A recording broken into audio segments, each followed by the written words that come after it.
Kufani kuchagua maamuzi ya leo. Supoke. Sasa unaenda wapi mume wangu? Wacha kupokea simu, unakata unaondoka.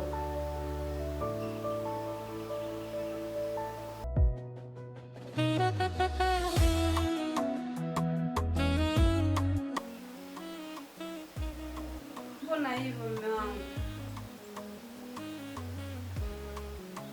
Unajua nini mume wangu? Mimi sio adui yako. Kama kuna jambo lolote la siri, naomba unishirikishe. Unajua hii ni ndoa mume wangu. Tunapoishi kila mtu kivyake. Tujaribu kushirikiana kama kuna jambo mume wangu. Tusiishi kila mtu na mawazo yake. Unaongea unaeleweka.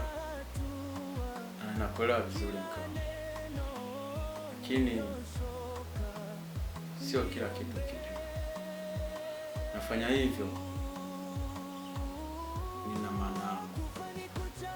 Cha kwanza kabisa ni kwa usalama wako wewe mwenyewe, lakini pia ni kwa ulinzi wako wewe mwenyewe. Ninafanya hivi kukulinda wewe mke wangu. Yote hayo ni kwa usalama wako na kwa ulinzi wako pia. Nafanya hivi ni kwa upendo wangu wa dhati kwako. Nakupenda sana mke wangu. Lakini mume wangu, kuacha gizani ndo kunakouma zaidi. Unajua nini mke wangu? Ninakataa kusaini kitu ambacho mbeleni kitaumiza watu. Na hata nikinyimwa kila kitu, bado nitasimamia msimamo wangu ule. Sitakubali.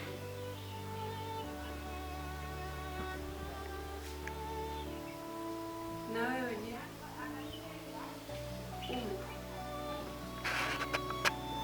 Mimi nimekataa.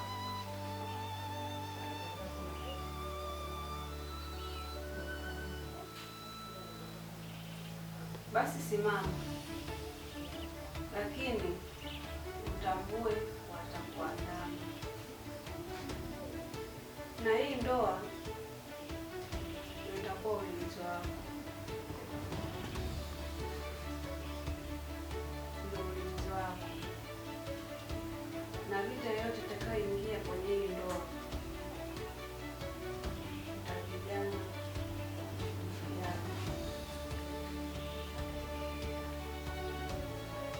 Asante mke.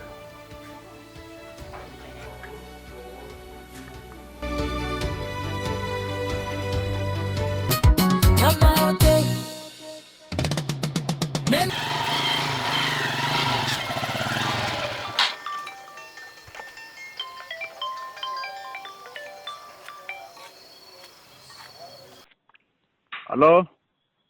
Yes, Mr. Kato, habari yako? Salama.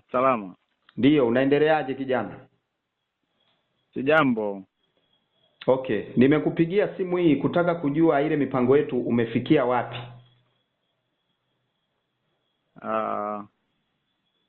Ni kwamba mimi sipo tayari kusaini. Haupo tayari kwa sababu siwezi kuhamisha ardhi ya wananchi na kuwapa wawekezaji, jambo ambalo kwangu ni ngumu alitokaa likawezekana. Okay. Lakini tambua kitu kimoja nikufundishe. Hii ni biashara, sio ibada. Kwa hiyo tambua hilo. Naelewa biashara, lakini biashara ya dhuluma ni kama wizi uliopambwa mzee. Nisikilize kwa umakini sana na unielewe. Usitake nikufundishe dunia inavyofanya kazi. Kuwa makini katika hilo. Asante.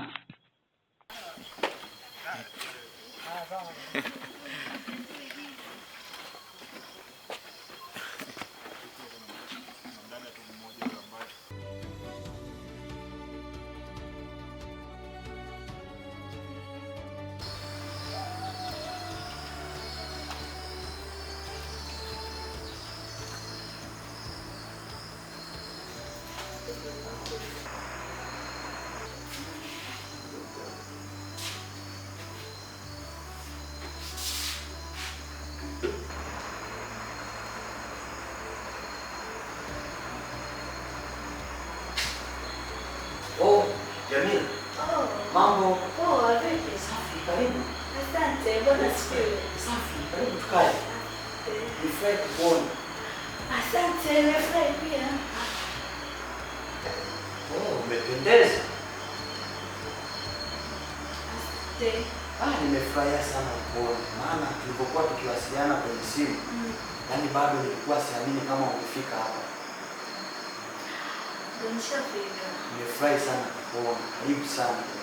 Asante, nishakaribia. Karibu sana. Nimefurahi. Sawa. Yaani unajua nimeshindwa kuagiza chochote kwa sababu bado nilikuwa nasubiria ufike ili niweze kuagiza chochote angalau upate chochote kitu. Da, ila nina haraka. Maana ninawahi kanisani ninaokesha, ila sawa hichi. Oh, okay. Waiter. Waiter. Yes. Okay, waiter, tuletee maji mawili. Najua Jamila, mara nyingi kila ninapokuona huwa unanichanganya sana. Yaani huwa unanichanganya sana akili yangu hadi napoteza focus. Focus au control? Jamila, usijifanye ujui. Unajua wewe ni mwanamke unayenivutia sana. Kukuvutia? Kivipi?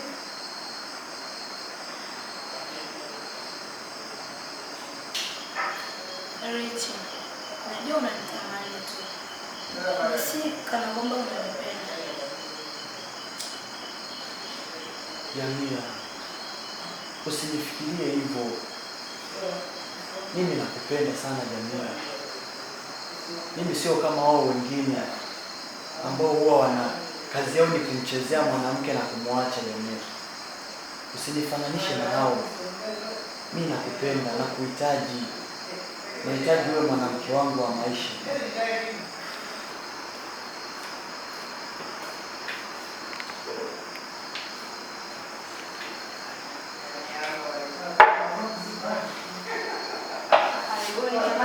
Okay, asante.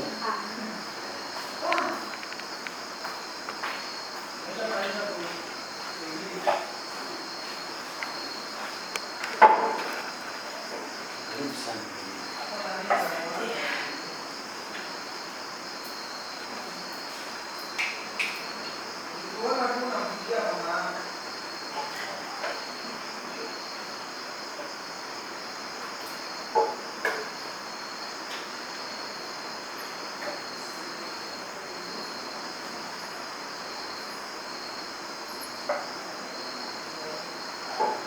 Hapana Jamila, usinitafsiri hivyo vibaya.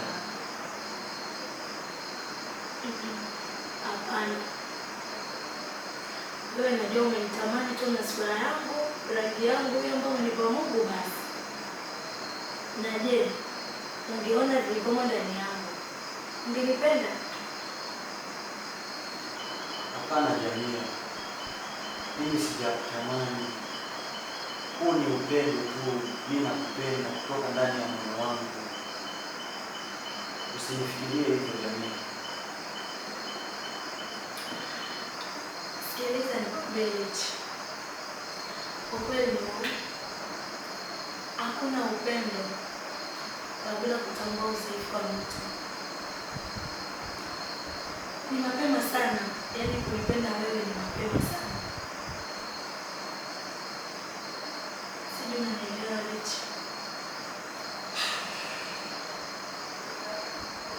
Yaani yule Lecho ametaka kunielewa, ila sasa umetaka kunimiliki wakati bado ni mapema sana.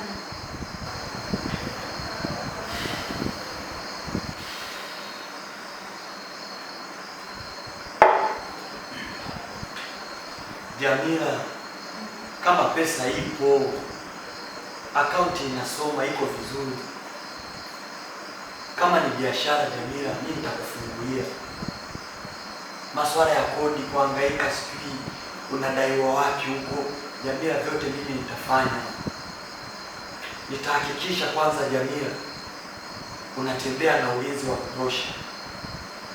Masuala ya wewe kwenda kanisani kuomba muda wote hivi, Jamila, naelewa kama Mungu yupo, lakini Mungu huwa anatenda kupitia watu wengine. Jamila, Jamila, wewe mrembo sana. Utaki wapi kwenda mimi nisikupeleke? Popote utakapotaka kwenda Jamila, mimi nakupeleka. Furaha yangu nione wewe ukifurahi, ukienjoy.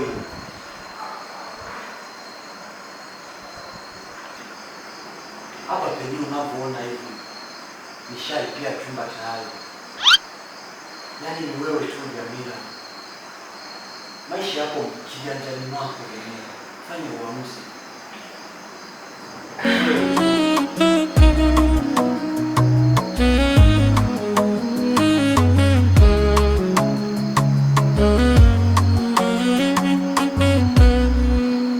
Ninaona njia mbili mbele yangu, moja imejaa kelele na rafiki, sauti moja inanivuta haraka, nyingine inaniita taratibu. Moyo wangu unapiga kama ngoma. Habari za saizi? Salama, wazima kabisa jamani. Wazima, safi sana. Poleni kwa kusubiri kidogo, nilikwama kidogo. Niwe na imani, tunaweza tukaendelea na kikao chetu.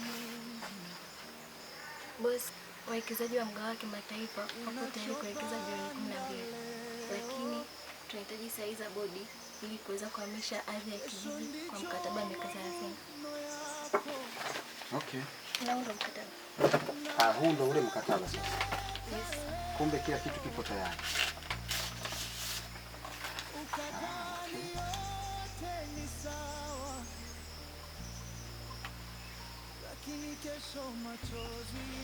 Okay. Sawa. Sasa ndugu zangu, naamini kila mtu amesikia taarifa aliyoisoma secretary. Kwa hiyo sasa mimi nachowaasa tu ni kitu kimoja. Tusichezee hii nafasi. Maana hii ni nafasi ambayo itatutoa kiuchumi. Na kama tulivyosikia sote, ajira 200 zitatoka. Na watu wataajiriwa, watapata fursa. Nacho waombeni sasa. Nitawagawia kila mmoja aweze kuupitia mkataba ili tuweze kufanya utaratibu wa kusaini. Sawa sawa ndugu zangu? Sawa. Mr. Ima, hiyo hapo. Tupitie kwa dakika 5 kisha tuweze kufanya utaratibu wa kusaini.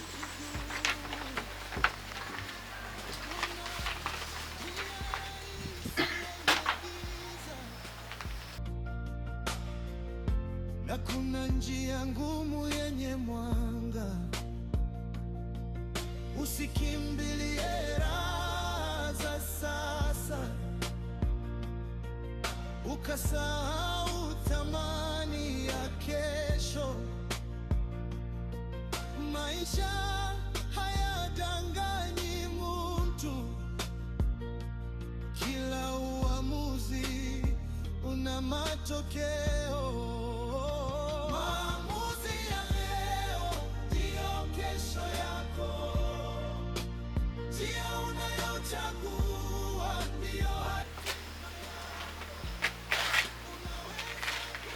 Sasa ndugu zangu, ni kila mtu amepitia na ameelewa. Kwa hiyo ni wakati wa kufanya maamuzi. Unajua swala la pesa huwa halisubiri. Mambo yawe mengi, ni swala kufanya maamuzi haraka ili tuweze kufanya mambo mengine. Ima, wewe unasemaje katika hili? Jamani, tuwe wa kweli. Hii ni pesa ya kutoa hapa tulipo. Tumechoka kuishi kwa maadili yanayotufanya tuwe maskini. Sawa. Changamoto iliyopo hapa ni kwamba fidia haiko wazi kwa wananchi. Sasa tutasaini vipi? Ndugu zangu, niwaambie kitu kimoja. Hii project inatakiwa tuisaini.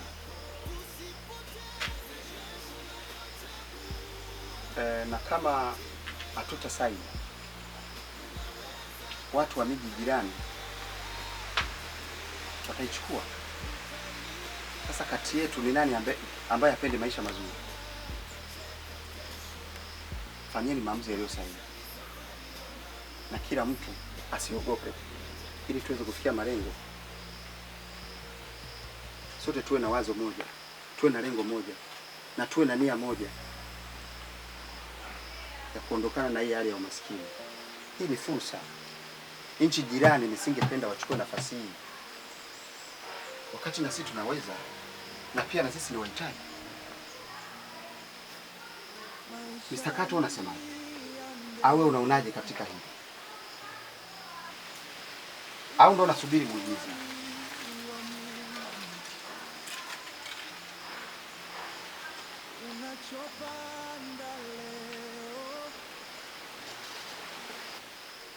Mimi nitasaini. Vizuri. Unajua maisha haya hayahitaji wewe mwoga. Angalia kesho yako zaidi. Ima tutasaini. Kato na mdogo, mnachotaka nini? Tuendelee kuishi maskini kwa sababu ya hofu? Kulogwa nini? Hela imeshafika, pesa imefika. Tunakubaliana, sisi tunachukua posho, maendeleo mazuri, nyie ndo mnaanza kumsengenya. Haya, mimi nasaini. Sawa.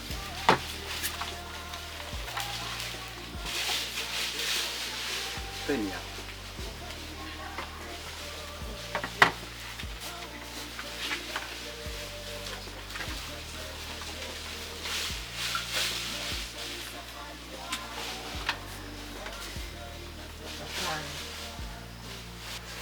Ardhi ni ya wananchi.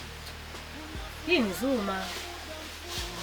Mimi sitasaini mpaka fidia ya wananchi iwe wazi.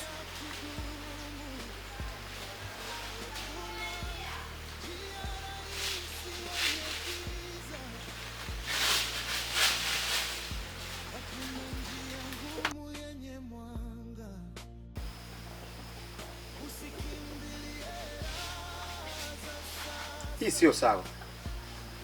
Sio makubaliano yetu. Nini hii sasa? Mnachelewesha maendeleo.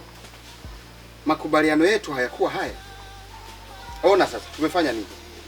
Huyu amesaini, huyu amesaini, na mimi nimesaini. Haya ni maendeleo. Hii ni pesa, tunaacha pesa. Makubaliano yetu nini sasa? Hii sio sawa. Haya sio makubaliano. Hii sio akili tunaoifanya. Malengo yetu na mawazo yetu yalikuwa kwenye nini? Nini maana ya kikao sasa? Ona. Basi mnachelewesha maendeleo. Na hii historia haihitaji watu waoga. Haya tunafanyaje sasa? Ndiyo nini kwenye mkataba wetu? Bilioni 12. Watu 200. Ndiyo nini sasa? Kwa hiyo pesa irudi. naona kikao kwa leo kiishia hapa, lakini moyoni mwangu mimi hakitaishia hapa. Lazima nitajua cha kufanya. Siwezi kukubali. Naomba kikao kwa leo kiishia hapa. Naombeni karatasi zangu. Sijapendezwa na hili jambo kabisa. Na haya hayakuwa makubaliano.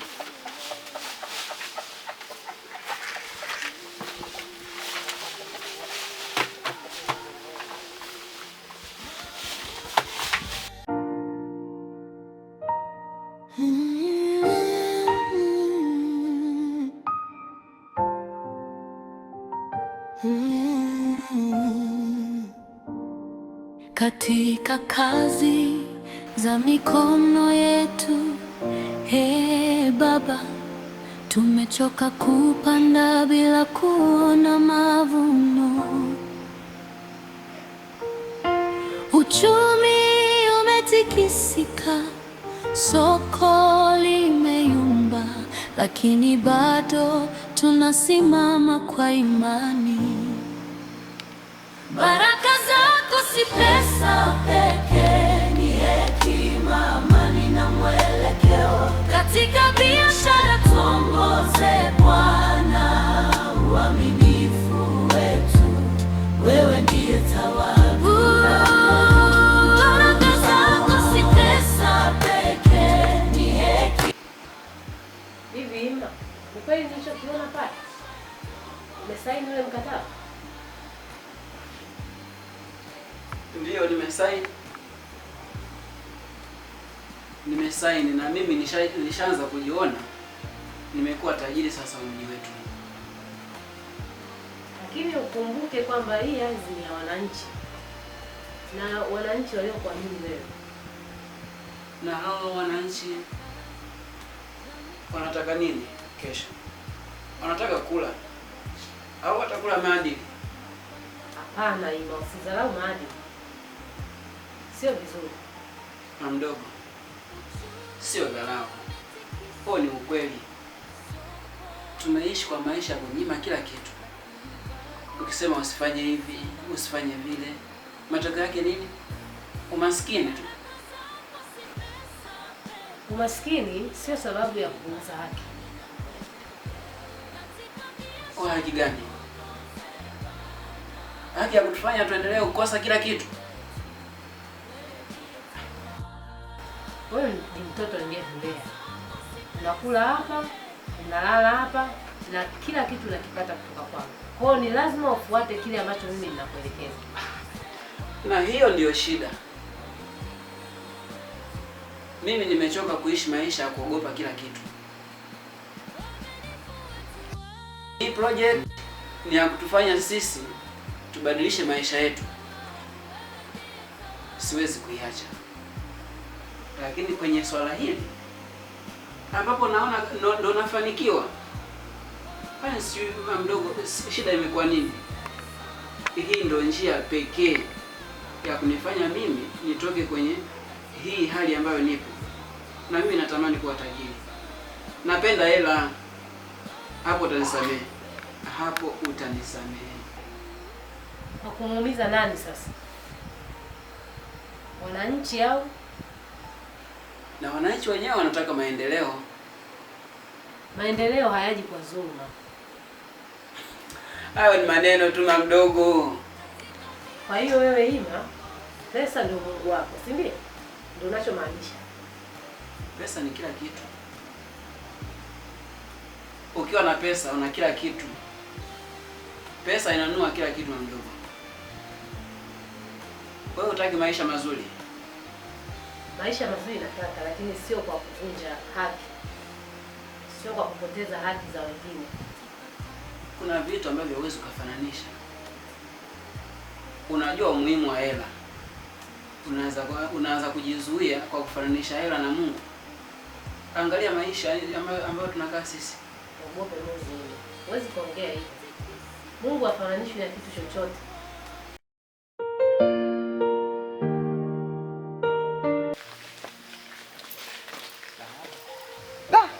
Nilijua utaniferisha, lakini umefanya vizuri sana. Nimefurahi mno. Japo wengine wametuzingua, lakini sawa. Ulifikia kwa mimi nilifanya kwa kusakota. Lakini simsaidie. Mwingine ana shida bwana. Mambo mazuri yanakuja. Acha hizo. Mama mdogo, kila kitu kina nafasi yake. Akili zipo wapi? Kichwani. Pesa ipo mfukoni na Mungu ana nafasi yake ipo moyoni. Unanifananisha pesa na Mungu? Utakufa maskini. Naona Ima unavuka mipaka. Sasa basi, kama pesa ni Mungu wako, nenda kaishi na hizo pesa. Mama mdogo, nishakwambia. Mimi nafuata hela. Kama ni hivyo sawa, kana nyumba yako. Maana unanitafutia sababu sasa. Hiki usifanye. Hiki usifanye. Kwa hiyo tufanye nini? Ndio tuwe tunakaa wote basi ndio nakusubiri. Kila kitu ndio nakusubiri. Na kuomba vocha hapa. Kuna mengine nahitaji nitakuomba. Sawa, naenda. Sinapata hela. Na ile project ni wiki 2 tunapata hela. Sina shida, naondoka na kuacha nyumba yako. Naona natafutia sababu. Wewe Ima, na hela. Weka kana nyumba yako. Sawa, tusitafutane. Ima. Na ukiwa na shida zako hapa na kuonaga tu na unalalamika, mimi babako. Sawa. Au ukalia leo ukacheka kesho. Maisha ni safari ya maamuzi, leo ndiyo inajenga kesho yako.